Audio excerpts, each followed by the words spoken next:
할렐루야. 오늘도 우리 하나님께서 우리에게 주시는 말씀들을 잘 듣고 깨달아 알며 그것들을 순종해낼 수 있는 하나님의 은혜가 충만하기를 바랍니다. 자, 오늘은 마가복음 16장입니다. 이제 마지막으로 우리가 16장을 볼 것인데, 우리 먼저는 마가복음 16장 1절, 2절을 다 같이 보시겠습니다. 시작. 안식일이 지남에 막달라 마리아와 야고보의 어머니 마리아와 또 살로메가 가서 예수께 바르기 위하여 향품을 사다 두었다가 안식 후 첫날 매우 일찍이 해에 돋을 때에 그 무덤으로 가며 예수께서 안식일이 지나 이와 같이 부활하신 모습들을 우리에게 보여줍니다. 우리 마가복음의 1장이 복음이 비쳤습니다. 예수 그리스도가 복음의 시작이라고 하여 시작되었습니다. 그리고 16장에 들어서 죽으셨던 예수 그리스도께서 안식 후 첫날 부활하시는 모습을 우리에게 보여주십니다. 여러분, 결국 우리 신앙은 무엇이겠습니까? 예수 밖에 있었던 우리의 인생, 복음 밖에 있었던 우리의 인생이 예수님의 끈질기신 그 구애로 말미암아 사랑으로 인하여 예수 그리스도를 아는 복음, 예수를 경험하는 그 복음 안에 들어와 살다가 때로는 제자들처럼 3년 6개월 동안 방황할 때도 하고 또 예수 그리스도를 아는 것 같지만 부정하는 모양도 있고 실패도 있고 넘어짐도 있고 그러나 결국에는 누구 때문에 예수 그리스도 때문에 안식 후 첫날 부활하신 예수님처럼 우리의 영혼도 부활할 줄 믿습니다. 이때 우리가 마가복음 15장을 잠깐 보면서 안식 후 첫날 부활하신 예수님처럼 우리가 부활에 이르러야 될 것인데 그 부활에 이르는 순간까지 나오는 사람들의 이 예수님의 제자들의 모습들, 영적인 상황들을 잠깐 살펴봤으면 좋겠습니다. 우리 마가복음 15장을 보시겠습니다. 마가복음 15장 43절을 보시겠습니다. 시작.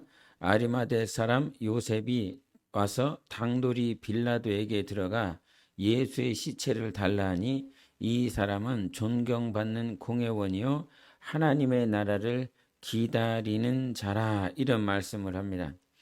43절에 아리마대 사람 요셉이 와서 당돌히라고 표현을 합니다. 담대하게 그 빌라도에게 예수님의 시체를 달라 이렇게 말을 하고 있습니다.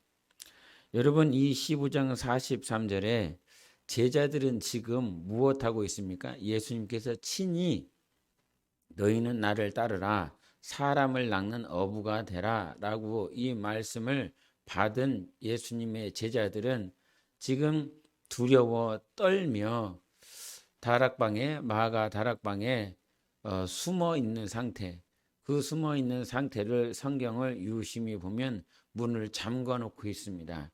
아무도 들어오지 못하도록 또 누가 온다라고 해도 그것을 확인하고 열어주기 위하여 많은 유대인들이 그들을 잡아 공회에 바쳐 예수님이 죽으셨던 것처럼 그렇게 죽지는 않을까, 십자가에 못 박히지는 않을까 두려워 떨고 있습니다. 그런데 아리마대 사람 요셉은 지금 빌라도에게 당당히 나아가 예수님의 시체를 달라 내가 예수님의 시체를 안장할 것이다 라고 요구를 하고 있습니다. 그런데요, 이 아리마대 사람 요셉이 어떠했는지를 가르쳐 주는 말씀이 요한복음 19장 38절에 있습니다. 시작. 아리마대 사람 요셉은 예수의 제자이나 유대인이 두려워 그것을 숨기더니 여기까지 딱 보면 동일하게 요셉이 나오는데 요셉을 누구의 제자라 말씀하십니까? 예수님의 제자라라고 말을 합니다. 그런데 이 예수님의 제자라고 하는 신분을 왜 숨깁니까? 유대인이 두려워 그것을 숨겼다라고 말을 하고 있습니다. 예? 유대 사회 가운데에서 예수 그리스도가 하나님의 아들이다, 메시아다라고 하는 것은 대제사장들이나 바리새인들이 말을 하는 것처럼 이거는 신성모독이다. 즉 하나님을 욕하는 것이다 이 말이죠. 그들의 생각은 우리가 지금 쉽게 표현을 한다면 이만이나 또 이렇게 박태선이나 정명석이나 그런 같은 그런 사이비 교주 이단들이 자기가 보혜사고 자기가 성령이고 메시아고 구세주다라고 말을 듣는다라고 한다면 우리는 그것을 정말 독사의 새끼들아, 독사의 자식들이라 이렇게 표현할 만큼 그렇게 노발대발할 수밖에 없습니다.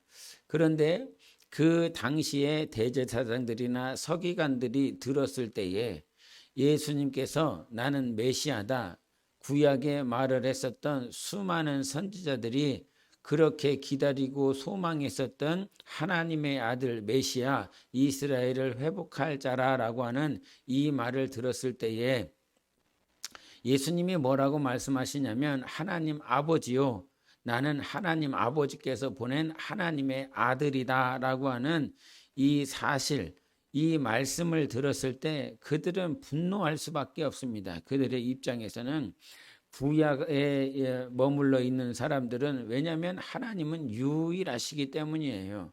하나님 아버지가 있고 하나님 아들이 있다고 그럼 하나님이 두 분이나 있다고 이렇게 인식되어지기 때문에 유대 사회에서는 신성모독을 하고 있는 하나님의 아들 예수 그리스도를 어떻게 해서든지 제거하려 한다 이 말이죠. 하나님의 말씀을 이미 초월하고 반역하는 자이기 때문에 그래서 아리마대 사람 요셉은 유대 사회의 유대인들의 생각이 어떠한지를 알기 때문에 자기 정체 나는 예수님의 제자다.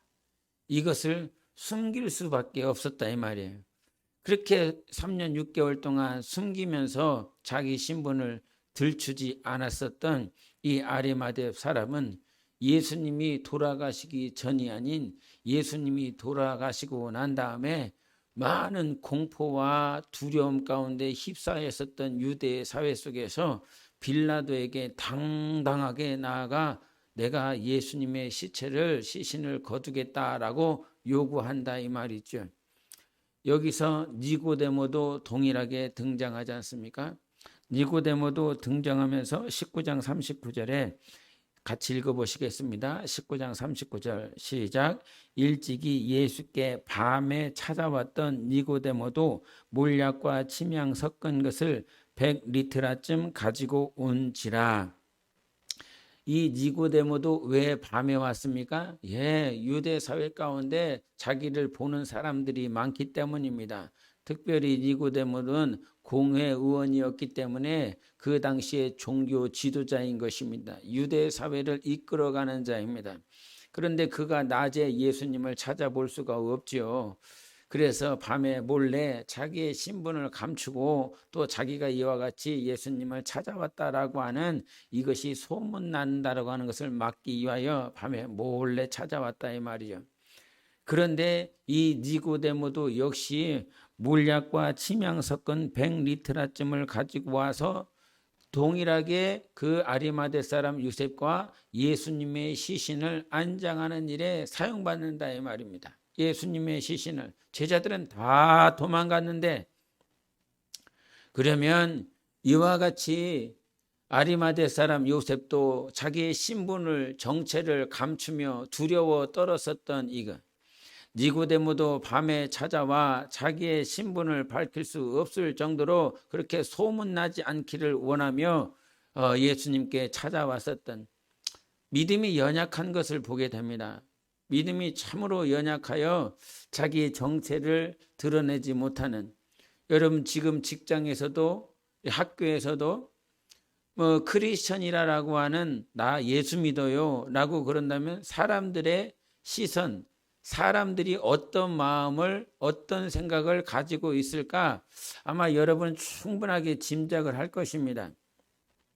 하나님 앞에 교회로 부름을 받았지만 교회가 잘못된 또 부정적인 영향을 세상에 끼치다 보니 목사도 욕을 먹고 또 성도들도 욕을 먹고 교회가 기능을 상실해 버렸기 때문에 세상의 빛과 소금의 역할을 감당하는 교회보다 이 빛과 소금의 역할을 감당하지 못하여 예수 이름이 먹칠되는 그런 상황들을 보게 됩니다.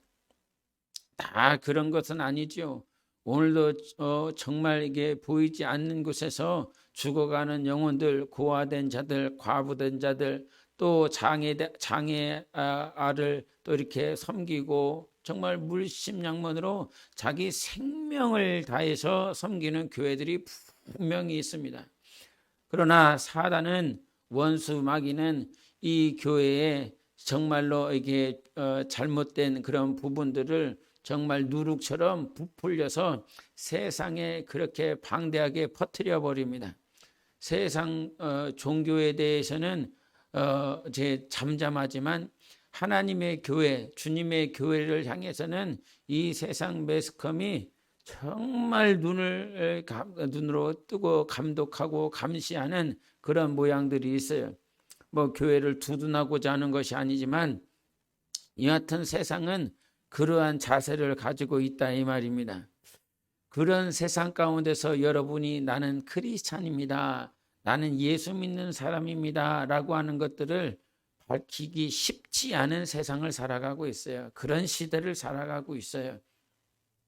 그럼에도 불구하고 여러분, 우리는 밝혀야 되는 것이 나는 크리스찬입니다, 예수를 믿는 사람입니다. 그저 고백만 하는 사람이 아니라 선한 영향력을 끼칠 수 있는 자로 삶이 변화되어져야 됩니다. 저는 청교도의 그 과거 프로테스탄트에 의하여 이 땅에 주님의 복음, 하나님의 말씀이 증거되어지는 그 역사를 봤어요. 영국에서 핍박받고, 네덜란드에서 핍박받고, 유럽에서 이 교황에 의하여 또 캐톨릭의 영향을 받는 구교라고 그러죠. 이 말씀이 변질돼 버려지는 이 중세 시대 가운데서 하나님의 말씀으로 돌아가자, 성경으로 돌아가자라고 하는 것이었어요. 이미 구교, 캐톨릭이 말씀을 잃어버렸습니다. 복음이 변질돼 버렸습니다.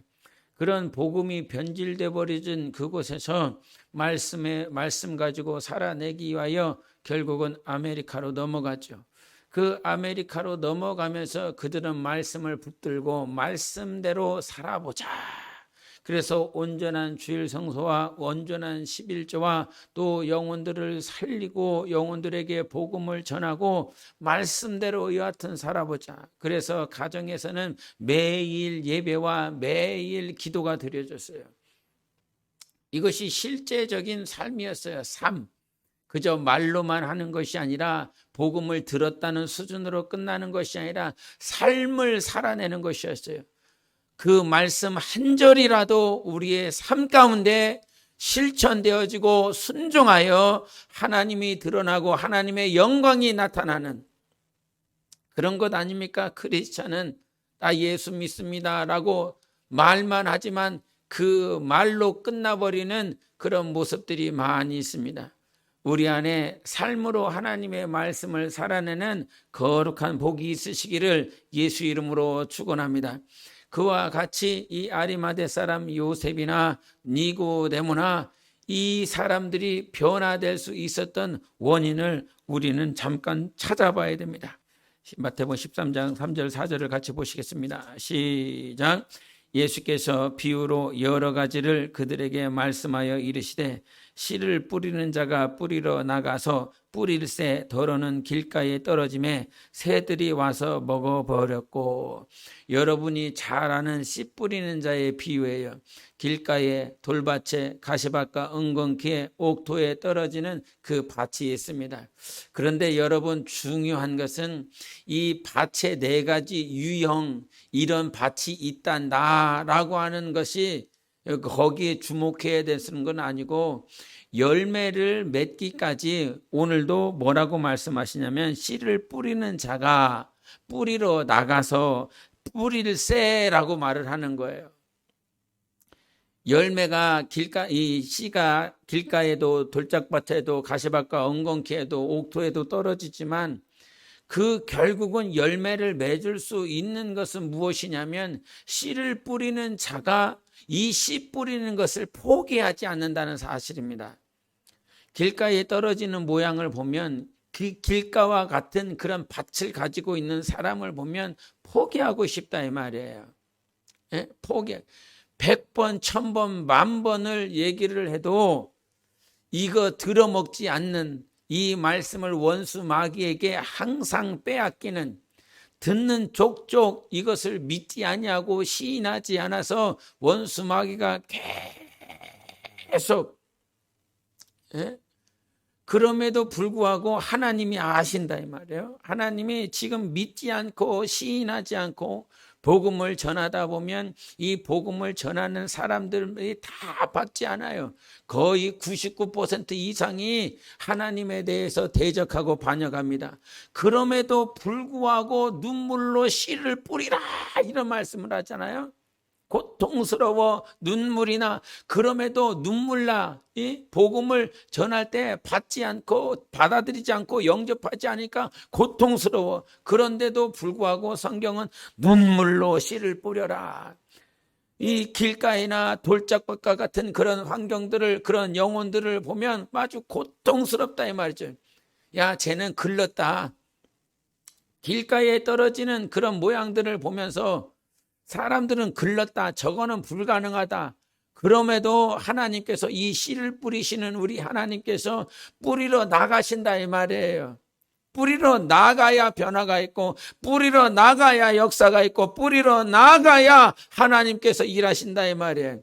사람은 환경이 닥치고 사람들이 막 불쾌하게 생각하고 사람들이 대적을 하면 나도 인격이 있어서 나가고 싶지 않아요.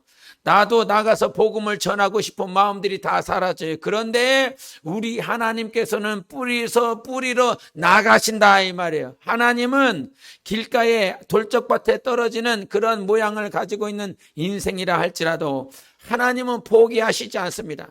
포기하지 않고 계속 하나님께서 우리에게 필요한 말씀을 주신다 이 말이에요. 우리 한번 우리 마태복음도 잠깐 보시겠습니다. 21장 33절 시작. 다른 한 비유를 들으라. 한 집주인이 포도원을 만들어 산 울타리로 두르고 거기에 즙 짜는 틀을 만들고 망대를 짓고 농부들에게 새로 주고 타국에 갔더니 이 포도원 주인이 농부들에게 이 포도원을 맡겨놓고 갔어요. 그런데 놀라운 것은 무엇이냐면 포도원 지기가 뭘 해놓고 가냐면 한 집주인이 포도원을 만들었어요. 만들어 놓고 그 다음에 산 울타리로 둘렀어요. 울타리를 둘러대는 거예요. 그리고 거기에 즙 짜는 틀을 만들었고 그 다음에 망대를 줬다는 거예요. 그리고 그것들을 새로 이 농부들에게 줬어요.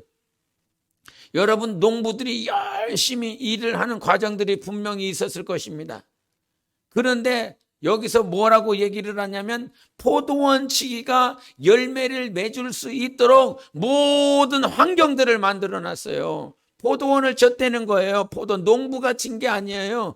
포도원은 농부가 쳤어요. 그리고 거기에다가 울타리를 쳤어요. 이리떼들이나 아니면 짐승들이 넘어오지 못하도록 하나님께서 보호를 하시는 것이지요. 망대를 짓는 거예요. 어떤 다른 침략하는 자들이 있는 것을 막기 위하여 망대도 설치했다는 거예요. 그 다음에 포도주의 즙을 탈 수 있도록 즙 짜는 틀도 또한 하나님께서 만들어 놨다는 거예요.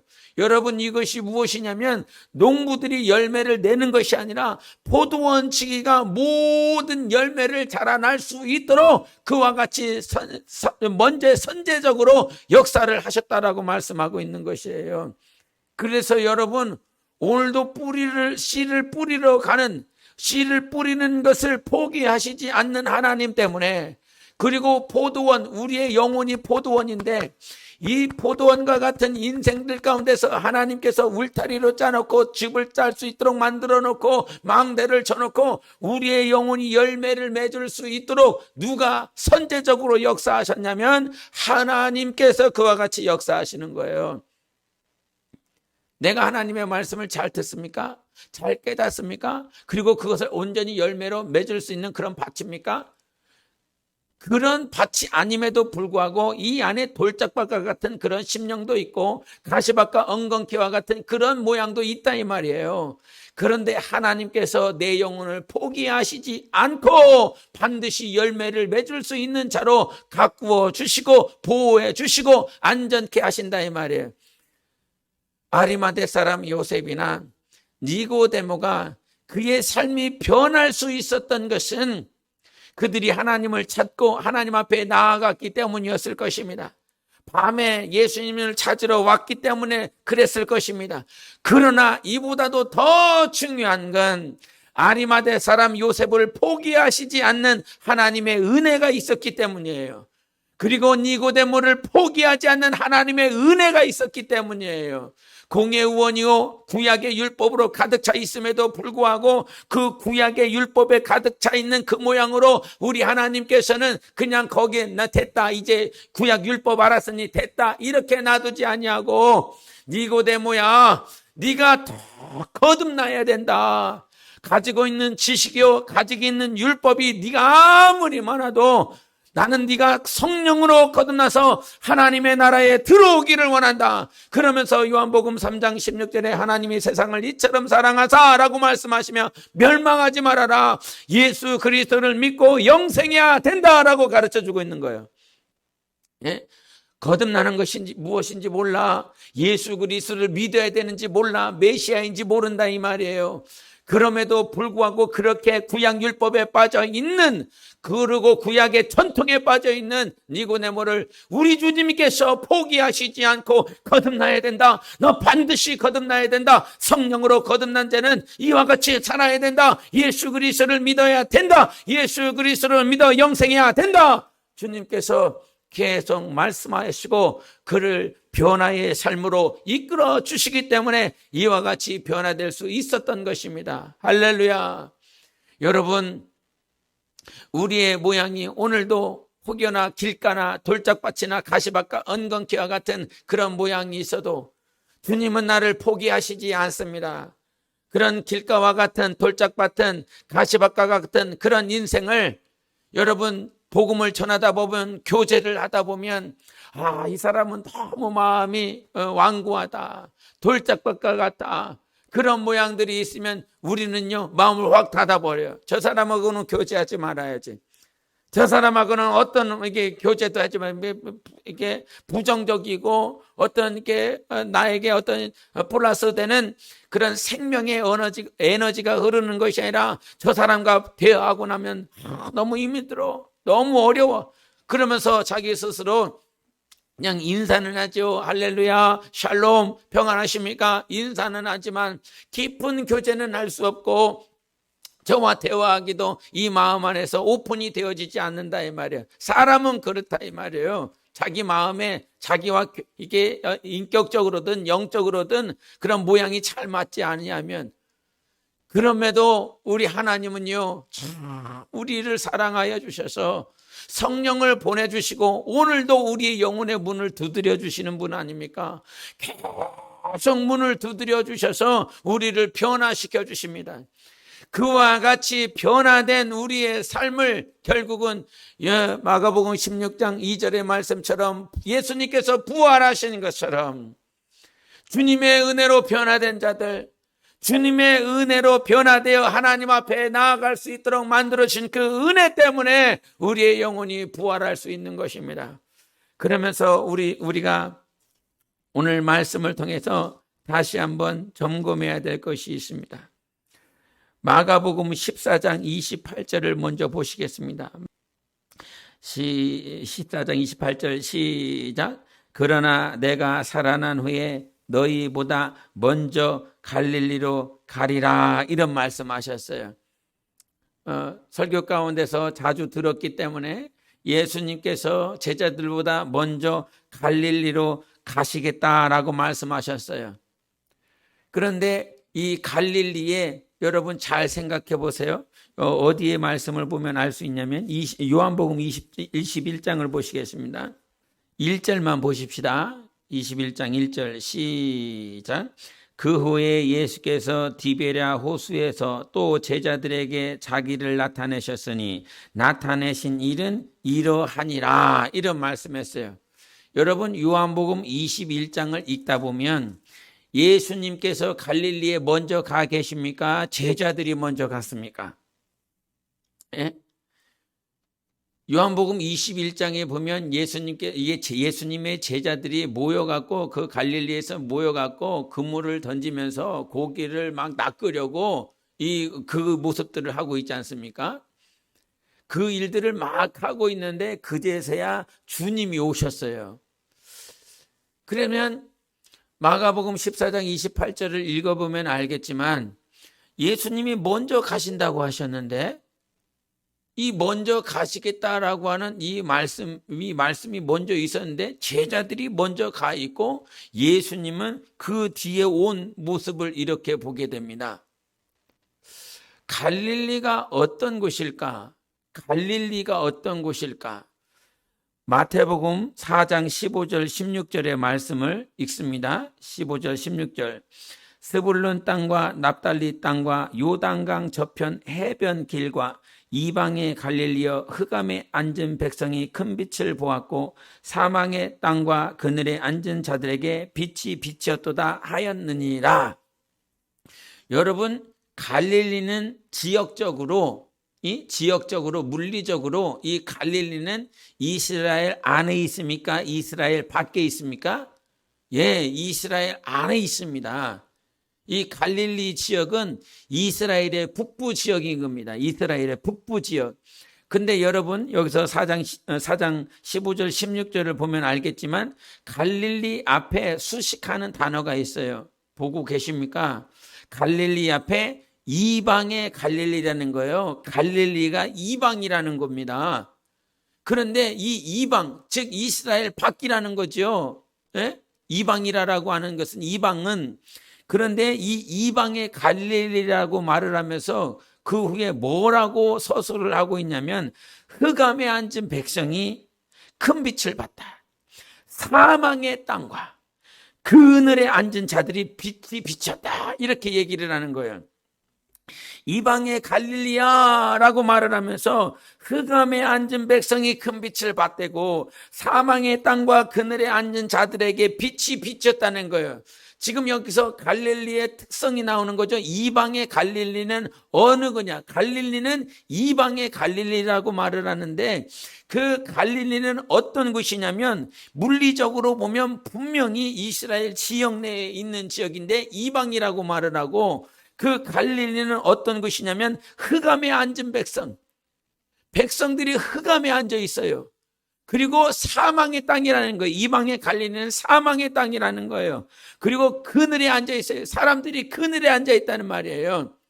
빛이 비춰지지 아니하고 생명이 나아갈 수 없는 그 갈릴리라고 하는 것을 물리적으로 보면 이스라엘 내에 있는 것이지만 이거를 영적으로 보면 이 갈릴리라고 하는 것은 어디라고요? 바로 빛이 비치지 않는 곳, 사망이 있는 곳, 눈물이 있는 곳, 흑암이 있는 곳, 그곳이 갈릴리라고 하는 것입니다.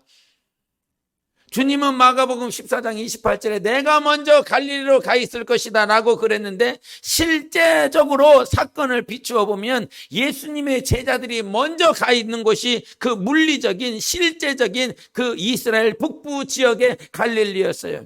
그런데 예수님이 먼저 가 있는 모양이 아니라 제자들이 막 열심히, 예수님이 언제 올지 모르니까 막 자기들이 열심히 고기를 낚고 있는 모양인데 그 후에 예수님이 오셨다 이 말이에요.